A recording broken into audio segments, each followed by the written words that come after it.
Hello. Welcome to our online weekly teaching.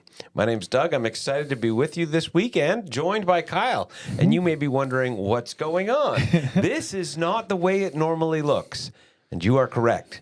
This is not the way it normally looks because this is not a normal week and this is not a normal online teaching opportunity that we take. We're going to be talking about a little bit of a different focus in this video, and the focus of this video is to provide more information about the pastoral succession plan that we announced this weekend in our in-person gatherings. So if you're always tuning in just for our online teaching, thank you, we appreciate that. We are going to reference a little bit of 1 Corinthians 14 for just a moment or two, but we're really going to talk about something a little different this week, because this week we announced that we as church leadership, yourself, myself, and the board, have been working on this plan and reached the point now in this plan where we're bringing it forward to the congregation.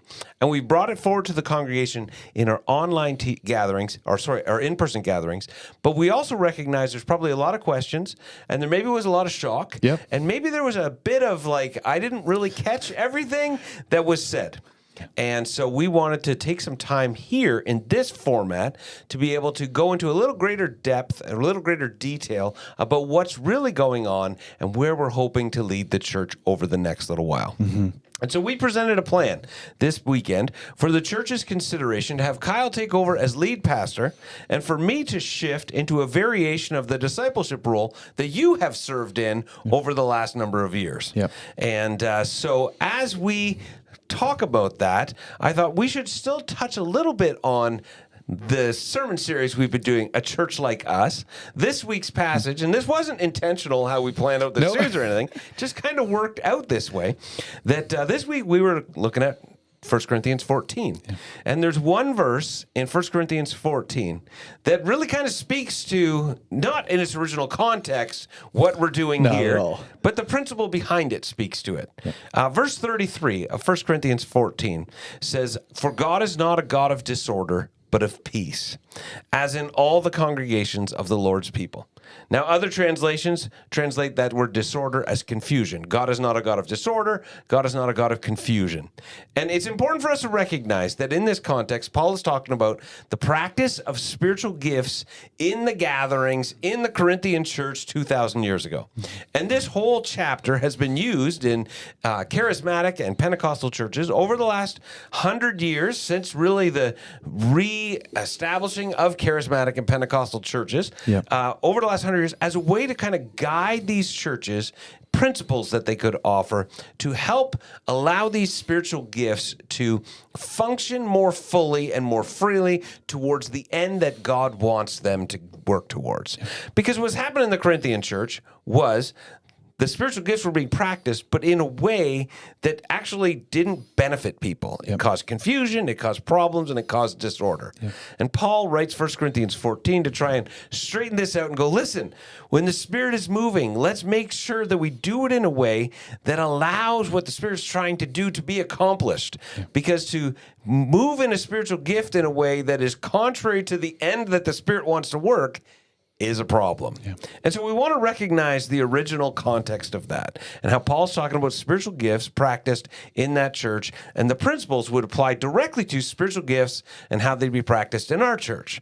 And that we do in our church try to engage in spiritual gifts in a very orderly way. If we feel like we invite people, if they feel like they have a word, to come forward, share it with the pastor who's at the front of the church so that we can at an appropriate time present that word to the body. Because I have been in church settings, and I've been the pastor in church settings. I don't know if you've ever had this happen when you've been leading a service, where somebody just starts doing something really at the wrong moment, in the wrong spirit, at the wrong time, and it can end up being distracting. Very much so. And can be counter to what we're trying to do.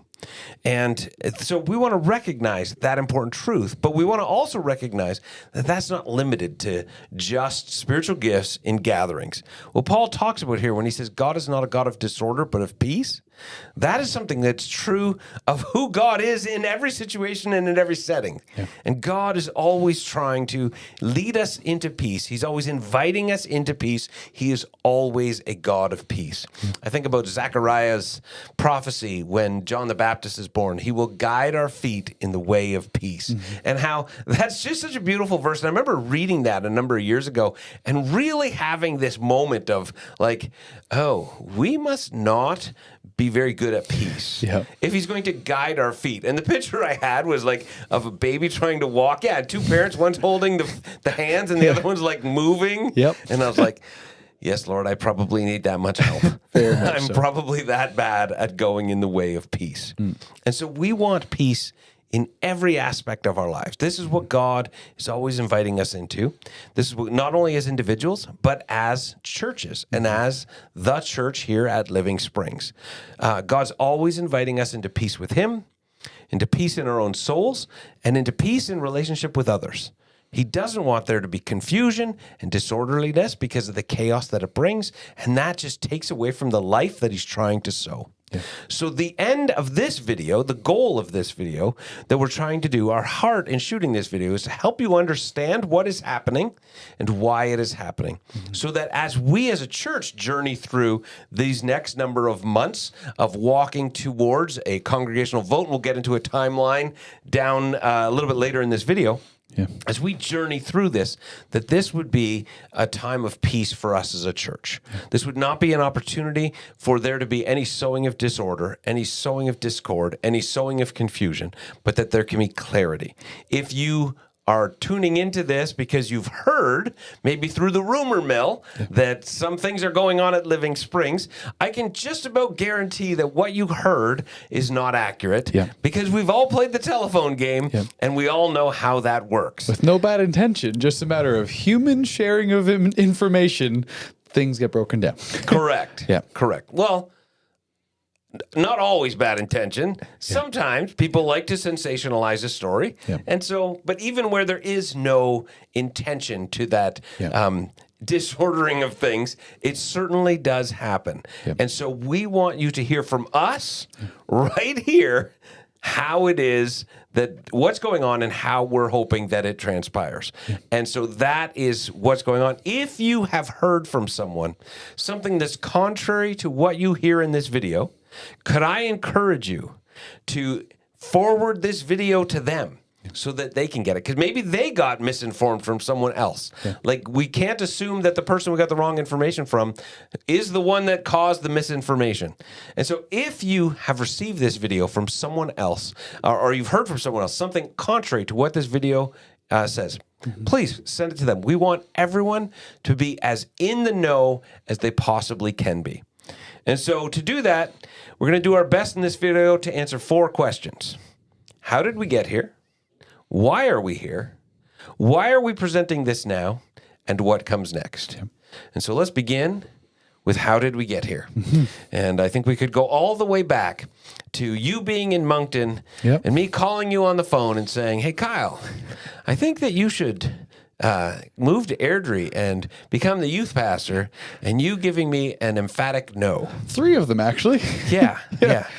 So. Feels oddly reminiscent that we're here again. Yes. You want to elaborate on that? So when Doug first called me, this is just over 11 years ago, and asked us to come, we had a place where we loved and imagined ourselves to be there for a long time. And you felt, Doug, in all your wisdom, that I can still give credit to you now, but I didn't know it in the moment, that we were to be here. And we needed to learn and to discern that for ourselves and to hear God lead us. And so because of the love that we had for where we were, we couldn't imagine having left it. And you asked me 3 times in an inconvenient state of life for us to even consider a move. We had just bought our first house.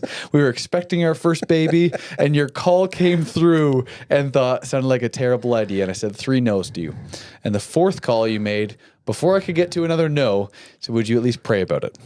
Would you at least consider it? And maybe you should have just prayed about it first. Correct. I should have. And so that's where we began 11 years ago, into your invitation into a process that God was in, and both parties had to come to the discernment process to realize this was right and where God was leading. And this seems, again, with all jokes aside, oddly reminiscent. Yeah. And so you moved here, and started serving as the youth pastor. And over years, your role shifted into this discipleship role, and then recently into an executive pastor role. And it was probably about 4 years ago that I think I first talked to you and said, hey, what do you think about someday, like you taking over here and me handing this thing off to you? Yeah. And my reaction then was, as in Moncton, no. And I have no problem to say, and this is not me just tooting your horn, it was out of a deep love and respect, and I told you that in that moment, of I don't see another way forward without you being the lead here. And I appreciate your leadership so deeply for, and your heart for this church and the wisdom that you lead with, that I could not imagine filling and stepping into those shoes in any way. And so my resistance first started with a level of appreciation and love for who you are and how you've loved and served and led this church. For 27 years as the lead pastor, 29, I believe, if I'm getting my numbers correctly. No, you're not. 27 and 25? As the lead pastor, Okay. and we're just over 30 as a pastor here at the church. And so how you ballpark. At this point, who's counting? close enough. And so the resistance was just to honor the legacy and the faithfulness you've given this church is where it began, and couldn't imagine a way forward. Yeah, and to be fair to you, when I first asked my wife to marry me, she also said no. So there you go. There you go. But the reality is that every pastor is an interim pastor. Like, there's no pastor who serves in their church forever. Every pastor has to, at some point, recognize that there's going to be a change. Or I guess they don't have to. They could stay there until they're forced out. They could stay there until they retire and leave it on the church. But my desire to serve this church and love this church well, which has always been kind of the driving force behind everything I've done, was really what prompted this. Because we'll get into some of that, more of this later, but I'm not a young man anymore. And thinking, okay, what's the best long-term for this church? We both are aware of lots of different churches and lots of different church environments. And sometimes in different church environments, lead pastors, they don't leave when the moment is right and when things are good. They wait till it's gone downhill enough that something's got to change. Yes. Yeah. Or they just hang on for whatever reason beyond when they should. Yep. And so what began as some informal conversations then evolved into more serious ones once you started to think, okay, this was something that possibly could be entertained. And then over a year ago, we brought the board into the process and asked them to pray into it. And we invited them into the process and asked them to pray into it because we recognized that for you, this was a big deal. Yeah, in many ways, then largely of the commitment here 11 years ago, to go back to the beginning of the story. We said yes to what we thought was a period of time, and to a call that God was asking us into that youth pastor role in a time here. And we didn't know where that would lead. We didn't know that was a long-term call beyond this time. And so in the process of your question and the discerning there, realizing the weight of this, yes, it's a long pursuit, and you've modeled that so well to do the long haul with a church, that I wouldn't imagine saying yes to a lead role any other way other than that long-term commitment and that long-term journey. And so it came heavily of different ideas or even dreams that we both had as a couple that we understood. You're talking, when you say we both, you're Allie talking you and Allie. Allie and I. You're not talking you and I. No, I'm sure that too, though. But in my head was Allie and I. Of that, yes. It was no hesitation towards our love for Living Springs. I hope that's been evident in all the ways that we've cared for and embodied ourselves into this community. But at the same time, it was, this is what we imagined and what we said yes to. And there was almost a second yes that had to come as we process it. And so conversations with you and conversations with the board and inviting them into that prayer process, both as a discerning and a backing support to come to that position. Yeah. The way something happens for one of us is not the same as the journey for someone else, right? Yep. And so for you guys, you had to lay down a possible dream of a different life. Yep. Versus I think about Laura Lee and I, and how I had moved out here because I wanted to be the lead pastor, or the youth pastor, sorry. Yep. And 6 or 8 months after Laura Lee and I got married, very early in my time here, I remember going home one day and saying to Laura Lee, I think that someday Pastor Don, he was the previous lead pastor, is going to leave. And when he leaves, I'm going to be able to take over. Yeah. And Laura Lee was like, yeah, I think so too. Yeah. And for us, there was never that sense of cost Yeah. in the calling that you had to wrestle through. And everyone's journey is unique and everyone's journey is different. But for us, it was always like this, we're going to be faithful and we're going to wait and we're going to believe that this will happen. Yeah. But you had to really count a cost in choosing to walk down this path that I never did. Right. And so I just want to recognize that for both you and for your wife and for your family. So it did take some time, and we wanted to give you that time to wrestle that thing through to whatever end you were coming to. Yep.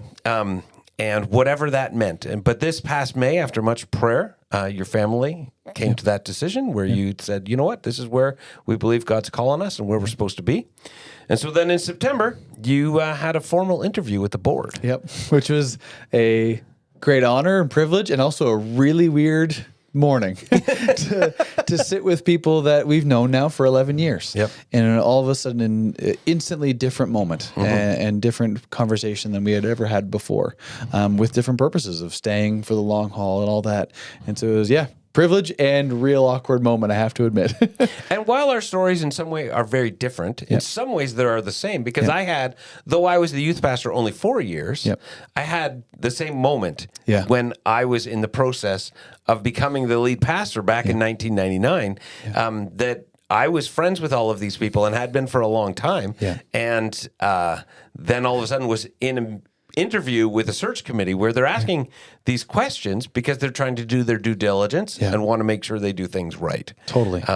When the previous pastor announced his resignation, the board decided that night they wanted to consider me first. Okay. And so they struck a search committee. Yeah. And the search committee's first meeting was going to take place downstairs in the basement of this church. Yeah. The same night that we were having a music practice upstairs.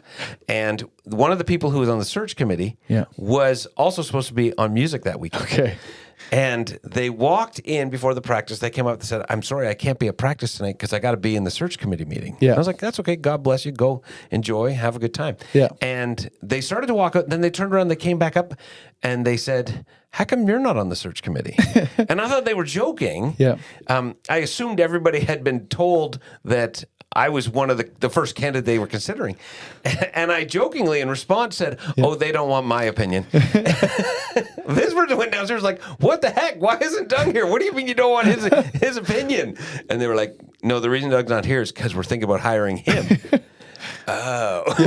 So just a funny little anecdote, but there's some incredible similarities between the journey you've taken to here. Although the timelines are different and some of the things have been different, there are also some very unique similarities. And so that's a very brief history of how we've got to this point. And that brings us to the next question, which is why. Yeah. And I don't know what you have for why, but for me, I have 3 reasons why I started this conversation with you and why I feel like this is the right path forward.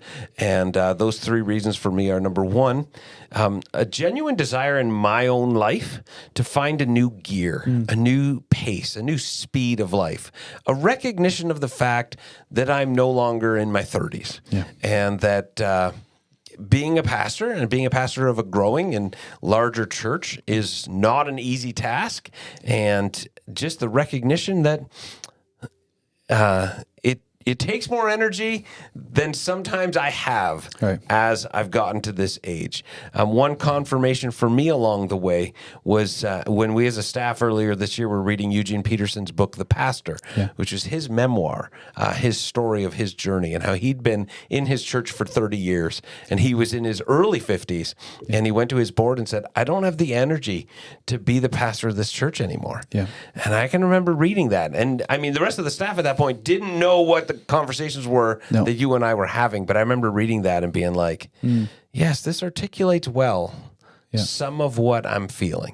Not that I don't feel like I can do the job, but it takes more energy than it used to. Maybe it takes the same amount of energy and I have less. I'm not sure exactly how you do it, but just a recognition that I'm in my 50s and I would love to move into a different gear. The second area kind of flows out of that, and that's a shift in areas of passion for me. That what I've seen and what I care about in this church has changed.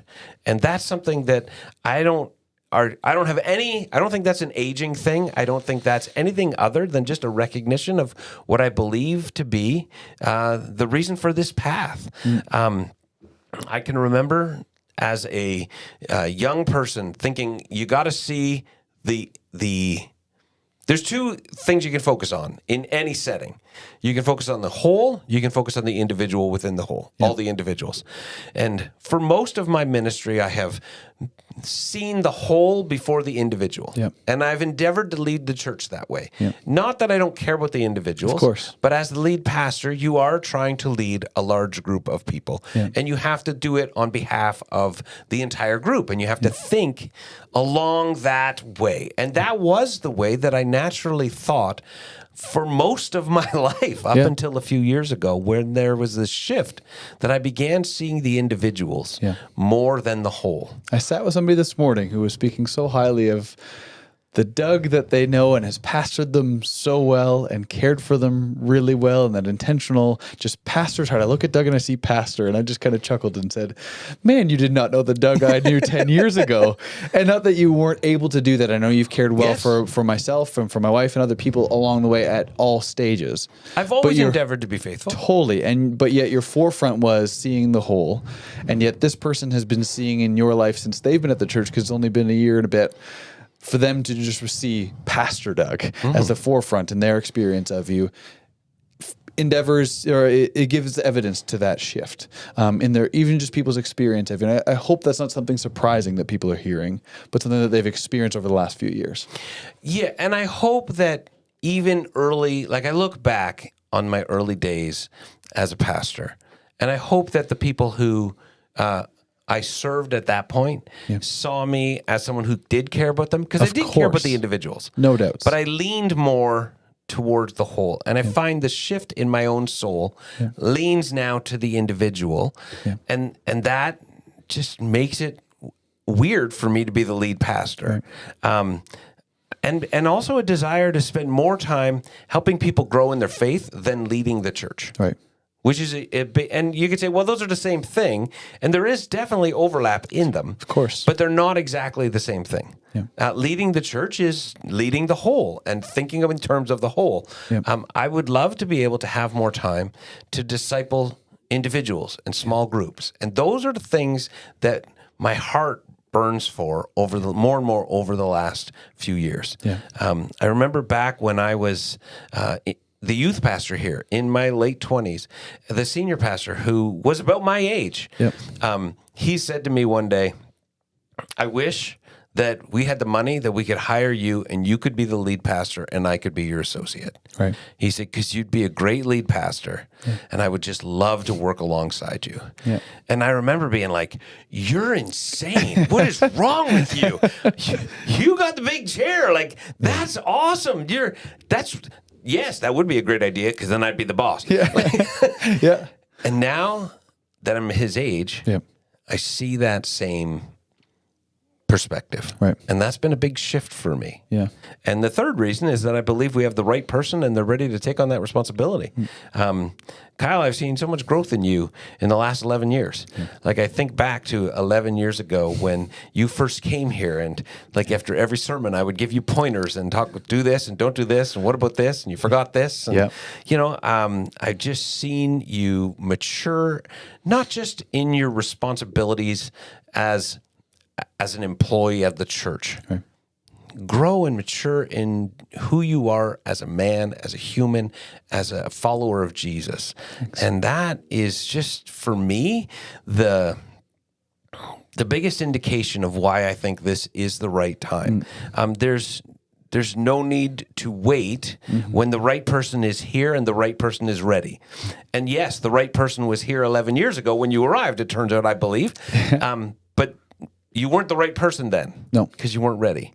But you're here and you're ready. And so why would we not, at that if that's the place, give you that opportunity. You and I are both aware of churches that have brought in someone who is ready to be the successor, but the lead pastor was unwilling to let go of those reins, and it ended up causing problems. Sometimes church conflict. Sometimes that successor ended up leaving, going somewhere else, and then the lead pastor, when he's ready to be done, is like, well, now I don't have a successor.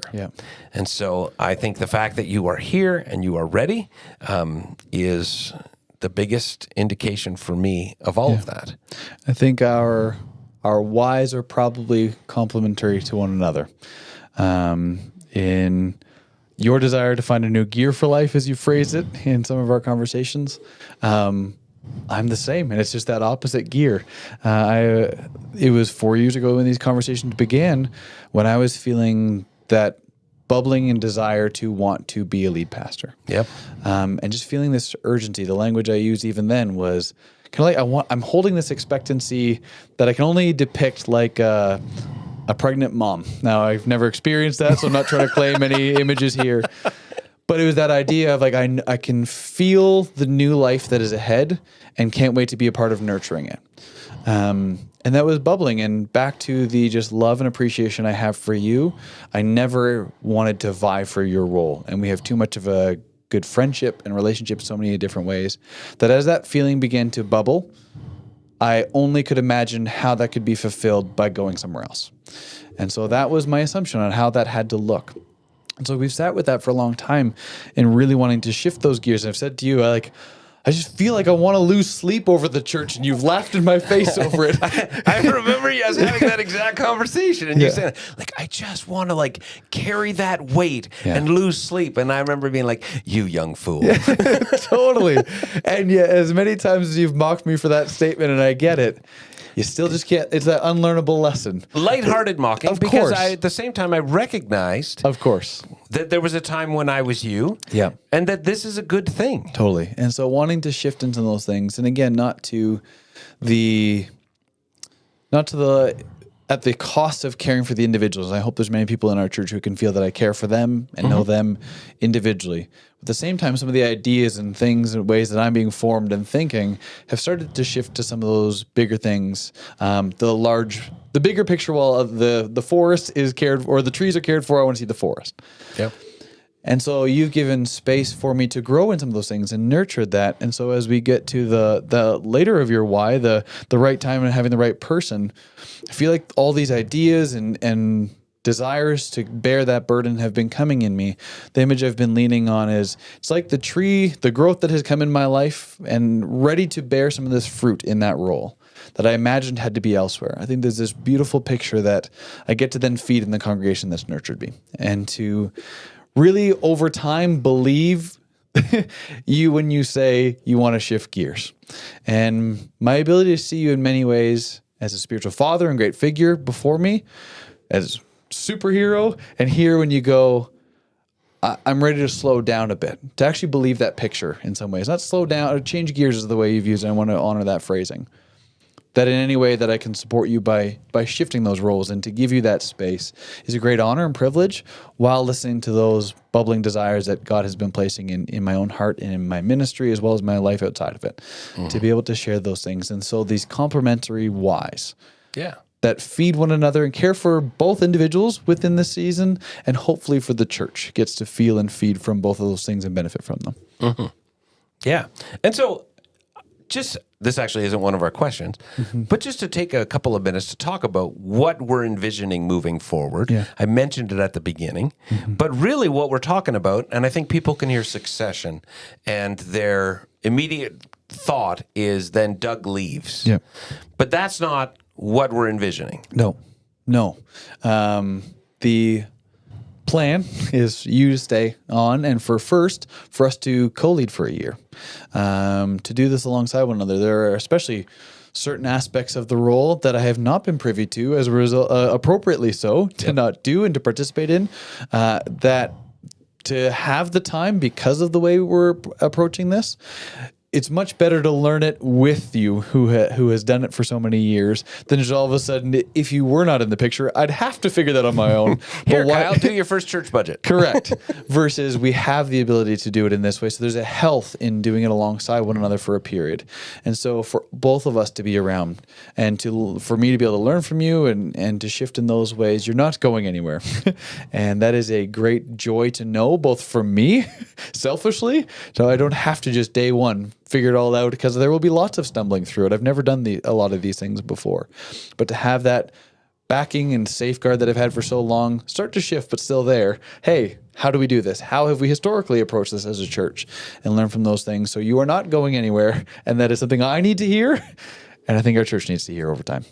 Well, I think that it goes back to just that idea of succession and the overlap of succession. And although there's an overlap of co-lead for 1 year, there'll be the opportunity for overlap to exist for longer than that and for a much longer period of time. What I think people might not realize is that over the last 5 years, much of what has happened in this church, much of the change that's come in this church has come from you. That you have in many ways for the last 5 years been more than my right hand. That every decision that has been made in the context of Living Springs over the last number of years, you're the first person that I talk about an idea with, or sometimes I'm the first person that you bring an idea to me with. And that's happened on more than one occasion, that the change that people have seen, that because of my role, I'm the one that ends up implementing historically. If the succession plan goes through, you'll be the one that does. But the change that people have seen me bring have actually been changes that have come from you. As you've come, as these things, like you talk about these things percolating in your heart, percolating in your soul, I have seen those happen in the way that you think, in the way that you're looking at the church, in the way that you're recognizing, hey, what if we did this? Hey, what if we did this? And multiple times, and probably the church doesn't know this, but you're the initial voice that's throws the vision out that I've been like, that's a great idea, let's do that. And so to allow that to mature and to grow. And so what's happened over the last number of years is you have been a very visionary voice that has been a source of wisdom to me. As I see God percolating these things in your soul. And now, assuming this whole transition goes through, I think on the other side of that is that hopefully I will not be a visionary voice, because you've still got lots of the vision, but I can just be that voice of wisdom that helps in the experience of having done ministry for many years. Because I was talking to Lorley about it one night, and we were just talking about this whole transition, and I said, Kyle will make decisions in his first year that he won't make in his 10th year. But he has to have time to make those decisions.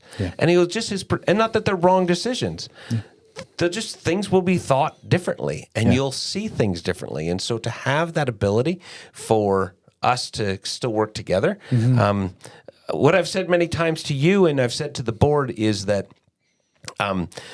what's really happened over the last number of years is no one has more influence.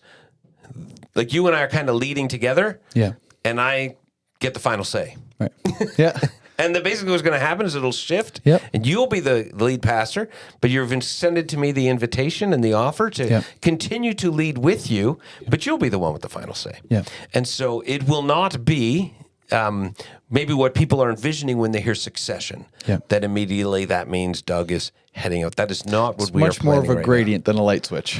But just a recognition of where God is moving in our souls and where we believe He's calling our church to move forward into the next season, because we're in a good place as a church, and I think this is a good time to make this switch and allow you to start leading. There's no need.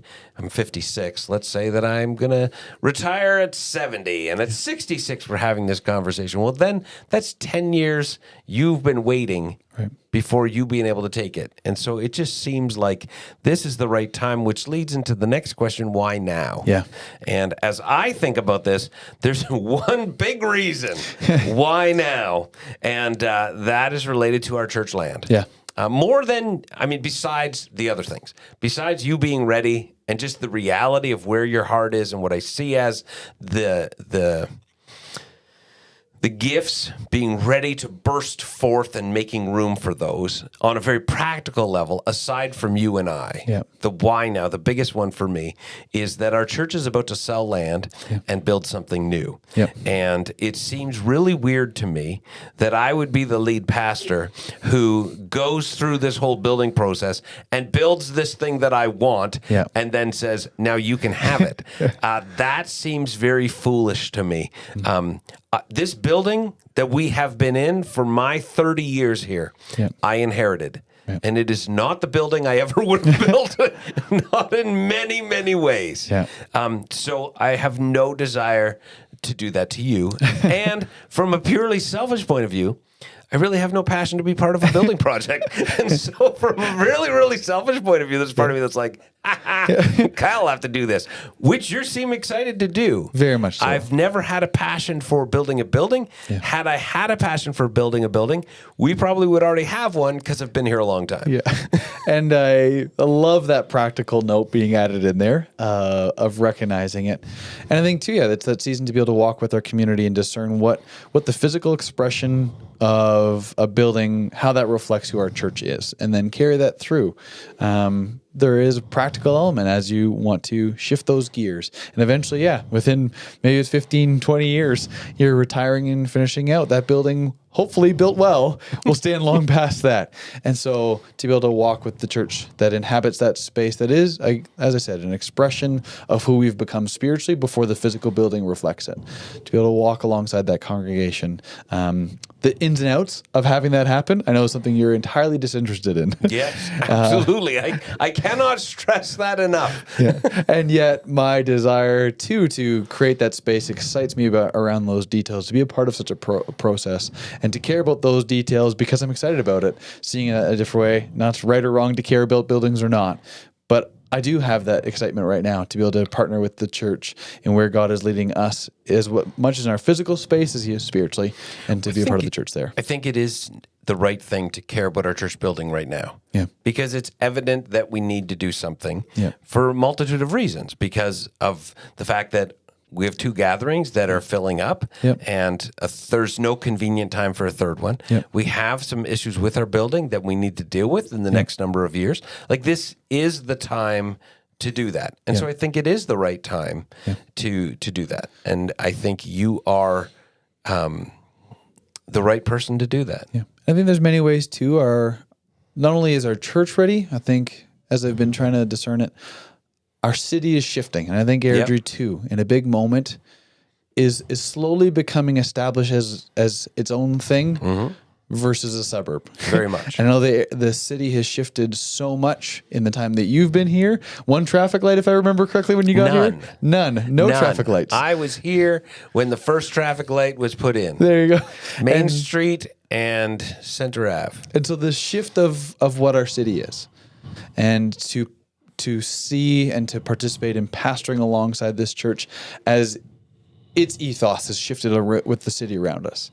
How do we then prepare and lay foundation now to where the city continues to grow? And how do we pastor this community is that long game and that long vision that practically I don't want you to have to work till you're 90 to be able to participate alongside of it. Neither do I. For those reasons. However, I do think, and I am hopeful, that we will have that building done before I'm 90. Yes. Agreed. So that would be a glorious, glorious thing. Agreed. I don't want to work till I'm 90, but I would love the new building to be done sooner rather than later. And I know you just have that great passion for it. So, and one of the other things on the why now that I think is fair to address is you and I have been having this conversation, as we've said, for 4 or 5 years. Our board has been a part of it for a year. The timeline, which we'll get into in a moment, is maybe quicker. So I guess we should address the timeline specifically. But to realize the speed at this process can seem like it's much faster on the outside than maybe it's been behind the scenes.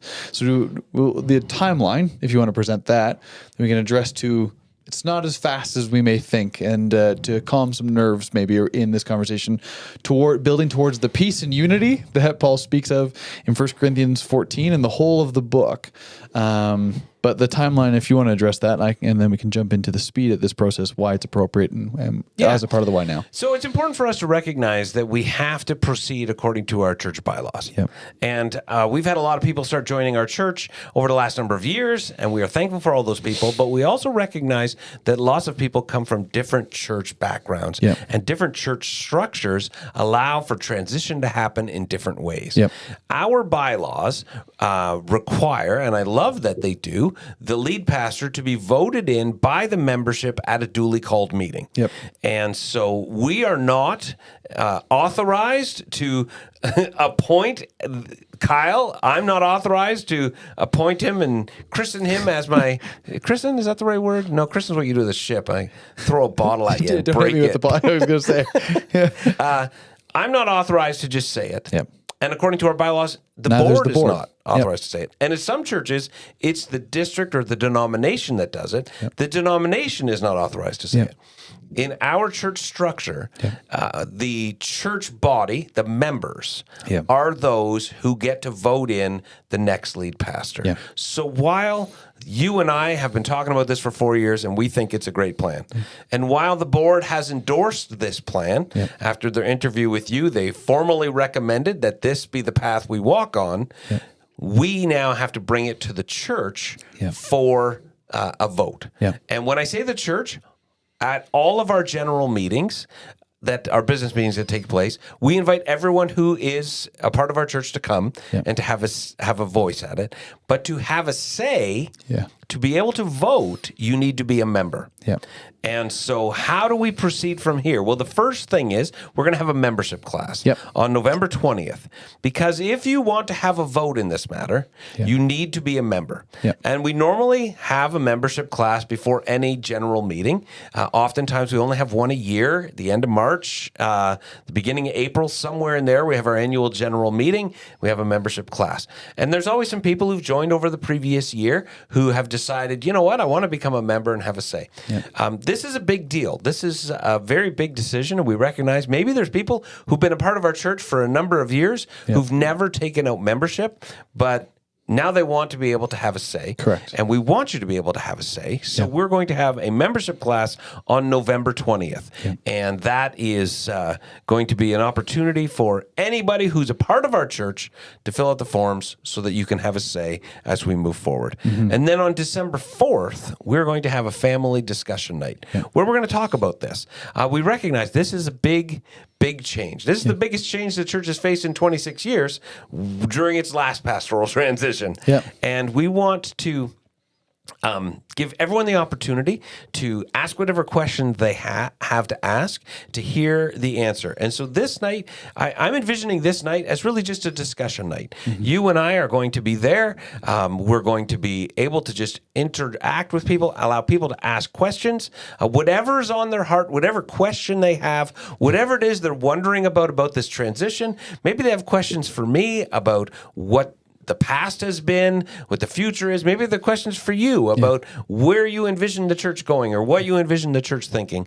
But we want to give everyone as much opportunity as possible to be able to speak. So we're doing this discussion night, even though we don't need to, because we want, again, this to be a process that everyone has peace through the entire thing. And so we're adding in an extra night and kind of stretching out the process a little more because we want to lead everyone in our church through this well, and we want everyone to have as much peace as possible through this.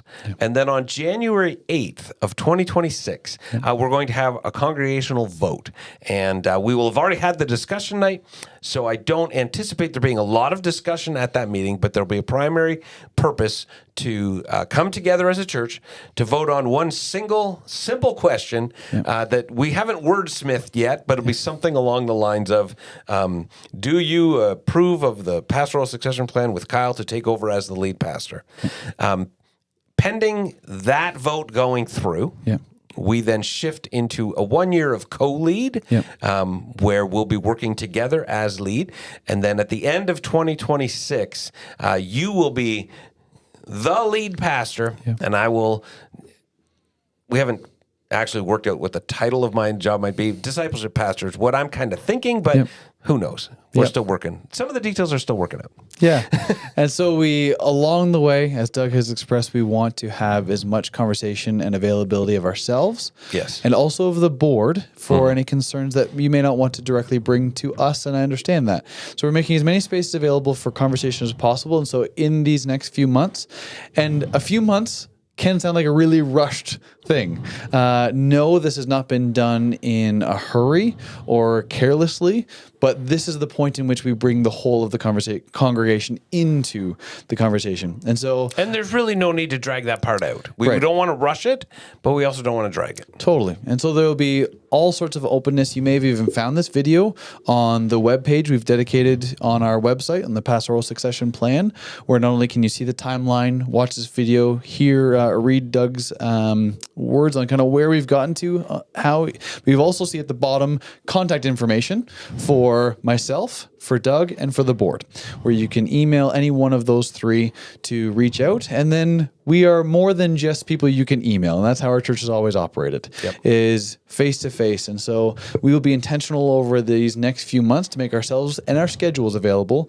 to meet with people, to talk through these things, to have questions in smaller spaces as well as in the larger ones. So that we can move forward in a peace and unity around this whole thing.